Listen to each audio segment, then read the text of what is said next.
السلام عليكم. ازيكم يا شباب؟ النهارده درس جديد في الجبر بعنوان العمليات على الأعداد الحقيقية. طبعا خلاص عرفنا كده يعني الأعداد الحقيقية اللي عندهم كل الأعداد النسبية والأعداد الغير نسبية. وتعلمنا السنة دي إن في حاجة اسمها الأعداد الغير نسبية، هي الأعداد اللي ملهاش جذر تربيع وملهاش جذر تكعيبي، والطه أو البه. يعني الأعداد الغير نسبية بيميزها الجذر سواء كان تربيعي أو تكعيبي. يلا كده سمي الله وابدأ معايا درس النهارده. العمليات على الأعداد الحقيقية يقصد بها مستر إن أجمع أو أطرح أو أضرب أو أقسم. يبقى كلمة عمليات حقيقية يعني جمع وطرح ضرب اسم. هنبدأ أول حاجة الجمع والطرح، يعني أول حاجة نشرحها الجمع والطرح. بعد كده الجزء التاني من الفيديو هنكمل الضرب والاسم. إزاي نجمع الأعداد الغير نسبية أو الأعداد الحقيقية؟ فاكر لما كنت بتاخد في أولى إعدادي لما أقول 2 س زائد 4 س كنا بنعمل إيه يا مستر؟ كنا بننزل رمز زي ما هو أو الحرف ونجمع الأعداد بتاعته. يعني الرمز ده بينزل زي ما هو وهجمع العددين اللي هو 2 وال4 يبقى 6 س وانزل الرمز زي ما هو. نفس الكلام ده عايزين نعمله في الطرح بالظبط. 7 ص ناقص 2 ص هنعمل ايه يا مستر؟ بننزل رمز زي ما هو وبنطرح الاعداد يبقى 5 ص. خد بالك هنا ايه؟ جمعت الحدود المتشابهه وطلعت الحدود المشابهه. يعني ما ينفعش تقولي س مع ص او ص مع س، لا س مع س وص مع ص. لكن س مع ص ما ينفعش اجمع او اطرح س مع ص. هنا بقى لو جبت لك 2 س زائد 3 ص زائد 5 س زائد ص، يا مستر احنا هناخد الحدود المتشابهه مع بعض زي ما قلت لك، ما ينفعش س مع ص. يبقى هاخد 2 س مع اختها 5 س وال3 ص مع اختها الصاد. نجمع يلا 2 س زائد 5 س يعني 7 س. جمعت الاعداد ونزلت الرمز زي ما هو. اجمع 3 ص زائد ص معناها دي ص بواحد، يبقى هجمع 3 زائد 1 يطلع لي 4 ص. ما ينفعش اجمع بقى الاخيره دي، هيبقى جمعت السين مع السين والصاد مع صاد يبقى 7 س زائد 4 ص. ما يجيش واحد يقول لي اجمع س وصاد، غلط، دي حدود غير متشابهه. يبقى كده الحل النهائي 7 س زائد 4 ص. نفس العمليه في الحدود هنعمله في الجذور. هنا 2 جذر 5 زائد 4 جذر تربيع الخمسة. طيب مثلا هنا المتشابه مين؟ الجذر 5، الجذر متشابه، يبقى هتنزل الجذر زي ما هو وتجمع أعداده. يبقى هجمع الأعداد اللي بره فقط، هيبقى 6 وانزل الجذر زي ما هو جذر 5. طب ده لو جمعنا. طب لو طرحنا نفس الشيء يبقى 2 جذر 5 زائد 4 جذر 5، جمعت الأعداد ونزلت الجذر زي ما هو. طب 7 جذر 3 ناقص 2 جذر 3. أيوة يا مستر تمام خلاص احنا كده فهمنا. احنا هننزل الجذر زي ما هو جذر 3 ونطرح الأعداد، يعني 7 ناقص 2 تديني 5 جذر 3. شوف مثال كمان بيقول لي سالب 6 الجذر التكعيبي للخمسة وسالب 2 الجذر التكعيبي للخمسة. يبقى مستر هنا الرمز المتشابه اللي هو الجذر التكعيبي للخمسة. خد بالك هنا في سالب 6 وسالب 2، سالب 6 وسالب 2 هيبقى سالب 8. نزل السالب واجمع الأعداد والجذر التكعيبي زي ما هو ما بيتغيرش، الجذر التكعيبي للخمسة. شوف مثال كمان يقول لي الجذر التكعيبي للأربعة زائد الجذر التكعيبي للأربعة زائد الجذر التكعيبي للأربعة. دي معناها إن قبل الجذر في واحد. هنزل الرمز زي ما هو، هنجمع الأعداد يعني هجمع 1 زائد 1 زائد 1 يطلع لي 3 الجذر التكعيبي للأربعة. ده لو جات لي سؤال إكمل. ممكن تجيلي بصيغة اختصر لأبسط صورة. نحلها إزاي؟ 3 جذر 5 زائد 4 جذر 3 زائد جذر 5 ناقص 6 جذر 3. يعني مثلا احنا هناخد الجذور المتشابهة فقط، يعني جذر 5 مع جذر 5 اللي زيها، ما ينفعش اخدها مع جذر 3. يبقى 3 جذر 5 تروح مع أختها اللي هي جذر 5 زيها، و4 جذر 3 تروح مع أختها اللي هي سالب 6 جذر 3. 3 جذر 5 مع أختها اللي هي جذر 5 زيها، معناها في واحد هنا، يبقى 3 و1 يطلع لي 4 جذر 5. تمام يا مستر؟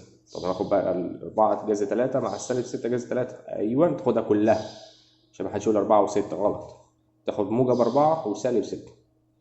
يبقى يا مستر موجب 4 وشلت منها سالب 6 يطلع لي اخد شرط الكبير بالسالب ومختلفين بطرح، يبقى سالب 2 جذر 3. طرحت 6 ناقص 4 ماشي، يبقى كده خدت الجذر 5 مع جذر 5 والجذر 3 مع جذر 3. طب ينفع دول مع بعض؟ لا، يبقى حلك كده انتهى، اوقف على كده. يبقى 4 جذر 5 ناقص 2 جذر 3، وبكده تكون الحل النهائي. ما ينفعش يبقى في الاخر تجمع لي 5 و3 غلط. ده لو جالي سؤال ايه، اختصر لابسط صوره. سؤال كمان بيقول لي اختصر لابسط صوره جذر 7 زائد 2 زائد جذر 7 ناقص 2. ماشي يا مستر، خلاص احنا فهمنا، احنا هناخد الجذور مع بعض، وهنا في اعداد ناخدها مع بعض. يبقى جذر 7 مع اختها اللي هي جذر 7 زيها، والاتنين مع السالب 2. خد بالك في ملحوظه كنا خدناها في اولى اعدادي بتقول لي اي عدد ومعكوسه الاجابه بتاعتهم صفر. يعني العدد اللي هو في موجب 2 وسالب 2 دول لو طيرناهم مع بعض هيبقى مكانهم صفر، عشان ده عدد والتاني معكوسه الجمعي. يبقى الاجابه بتاعتهم صفر، مش هنكتبهم خلاص.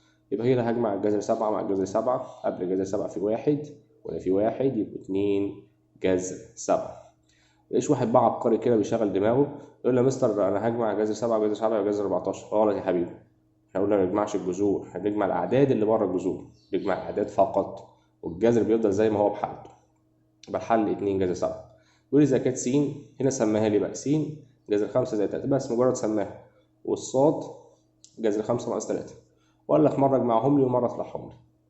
هو الجمع ما فيهوش مشكله خالص، هو الفكره كلها فين؟ لما اجي اطرح بس. يبقى هنا هنجمع الجذور اللي هم اديها لي دي، جذر 5 زائد 3 وجذر 5 ناقص 3، نجمعهم عادي جدا. احط جذر 5 مكان السين، يبقى اشيل السين واحط مكانها جذر 5 زائد 3، واشيل الصاد واحط مكانها جذر 5 ناقص 3 عادي، لان الجمع بيحافظ على الاشارات ما بيحصلهاش اي حاجه. يبقى الصاد زي ما هي جذر 5 ناقص 3. وزي المثال اللي احنا حليناه فوق دلوقتي، هنا جذر 5 وجذر 5 وفي موجب 3 وسالب 3. ما دام مستر موجب والسالب يبقى يروحوا مع بعض عشان ده عدده معكوس والجمعي. يبقى اللي هنجمعهم جذر 5 وجذر 5 بس، جذر 5 قدامها 1، يبقى 2 جذر 5. ده كده الحل النهائي. يبقى شلت س وجمعتهم، يبقى الإجابة النهائية 2 جذر 5. طب س ناقص ص بقى، خد بالك دي ناقص، الطرح بتغير إشارة التاني، بتغير اللي بعديه إشارة الناقص، يعني تغير إشارة الصاد. يعني ايه اغير اشارتها؟ يعني لو كان العدد موجب خليه سالب، لو كان سالب خليه موجب. الحته دي مهمه جدا جدا جدا، ما ينفعش تطرح بس، لا، انا بغير اشاره اللي بعديه السالب، اللي بعديه السالب اللي هو الصاد، ده اللي هغير اشارته. انما السين مش هيحصل لها اي حاجه، السين هتفضل زي ما هي بحالتها، عشان دي مش قدام اي حاجه، اشارتها موجب. يبقى نزل السين زي ما هي، جذر 5 زائد 3 تنزل زي ما هي، وهنا الناقص افتح اقواس بقى عشان خاطر لسه في خطوه زياده شويه، يعني اعملها بعد كده. يبقى جذر 5 ناقص 3 في اقواس يا مستر. ليه؟ عشان السالب ديت هتيجي تخش عليهم تغير اشارته، يعني السالب هيخش على الجذر 5 والسالب هيخش على السالب 3، يعني يخش عليهم. يبقى يعمل ايه يا مستر؟ يعني يغير اشاره كل واحد فيهم.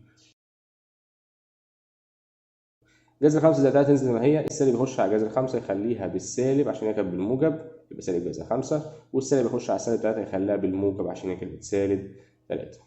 أصبح كده السالب غير إشارات الحدود اللي كانت موجودة جوه الأقواس.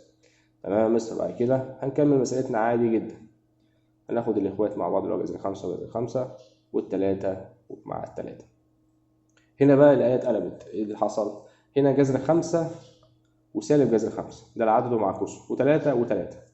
يبقى هنا الجذر 5 وسالب جذر 5 هم دول اللي هيروحوا عشان ده عدد ومعكوسه الجمعي، إنما التلاتة والتلاتة هم دول اللي هنجمعهم، يبقى 3 و3 تديني 6. وبكده يكون خلصنا الأفكار على الجمع والطرح الأعداد الحقيقية. ندخل بقى على الجزء التاني، إزاي نضرب ونقسم الأعداد الحقيقية. عايزك بقى توقف الفيديو دقيقة وتحل التمارين ديت عندك في الكشكول، وبعد ما تكمل الفيديو هتلاقي الإجابة النموذجية بتاعتها. يلا بقى نخش على الجزء التاني اللي هو الجزء بتاع ضرب وقسمة الأعداد الحقيقية. دلوقتي بقى نبدأ نقول الضرب والقسمة. ماشي، احنا خدنا فكرة عنها لما جينا خدنا الأعداد الغير نسبية. يا مستر لما أضرب جذور في بعض بضرب ما تحت الجذر، بضرب ما تحت الجذر سواء كانوا زي بعض أو مختلفين عادي. يبقى 3 في 3 اديني 9، وأجيب الجذر اللي 9 الجذر التربيع اللي 9 يا مستر يعني 3. ده حل. الحل التاني بقى الأسهل والسريع، لما تلاقي جذر في نفسه، يعني في جذر وفي شبهه جذر تاني زيه بالظبط، تاخد ما تحت الجذر على طول. هنا في جذرين زي بعض اهو، جذر 3 بجذر 3، خد ما تحت الجذر على طول. ليه الحركه ديت؟ عشان لو كانت عندك ارقام كبيره زي اللي جايه ديت، جذر 20 في جذر 20 ما اضربش بقى 20 في 20، لا، خد ما تحت الجذر على طول عشان الجذور هنا زي بعض، يبقى يطلع لي ال 20 على طول. بيقول لك اضرب الجذر في روحه وتطلع روح. يبقى هنا الجذر 20 في جذر 20، خد ما تحت الجذر اديني 20، عشان ضربته في نفسه اخد ما تحت الجذر. طب لو كانوا مختلفين عادي هنضرب اللي تحت الجذر عادي، يبقى اخد جذر التربيعي واضرب ما تحت الجذر، يبقى 2 في 5 تديني 10. ده بالنسبه للضرب. نفس الشيء هنيجي نعمله في القسمه، هاخد جذر تربيعي كبير واقسم العددين على بعض، يبقى الجذر يساوي 6 على 2 تديني 3، يبقى جذر 6 على جذر 2 تديني جذر 3. ده بالنسبه لو كان في جذور بضربها وبقسمها. طب لو في عدد وفي جذر، قال لك عدد نسبي وعدد غير نسبي ما بيتضربوش، بينزلوا زي ما هم. هنا دول كانوا ايه؟ غير نسبيين فضربتهم، انما ده نسبي وده غير نسبي ما بيتضربوش، ينزلوا زي ما هم. يبقى الخمسة في جذر 2 تنزل لي 5 جذر 2، ما ضربتش ولا 2 في 5 ولا 5 في 2. لما اضرب 5 في س كانت بتنزل زي ما هي 5 س، عشان 5 ده عامل عددي والسين عامل جبري فما بيضربوش، عشان ده عدد وده عامل جبري، ما كانش بيتضربوا، كنا بنسيبهم زي ما هم. نفس المثال لو قلت لك جذر 3 في 4، جذر 3 في 4 يا مستر، يبقى انزلها 4 جذر 3، ما بيتضربوش عشان ده نسبي وغير نسبي ما بيتضربوش. كأني ضربت الأربعة في واحد فنزل زي ما هي، والجذر 3 نزلت زي ما هي. طب لو جات لي بقى زي 2 جذر 5 في 3 جذر 5، لو جات لي 2 جذر 5 في 3 جذر 5، هنا بقى لا مختلفة، في عددين نسبيين وفي عددين غير نسبيين. هضرب النسبي في النسبي والغير نسبي في الغير نسبي، يبقى 2 هتضرب في 3 ب6، وجذر 5 في جذر 5 زي بعض، خد ما تحت الجذر. جذر 5 في جذر 5 زي بعض، خد ما تحت الجذر.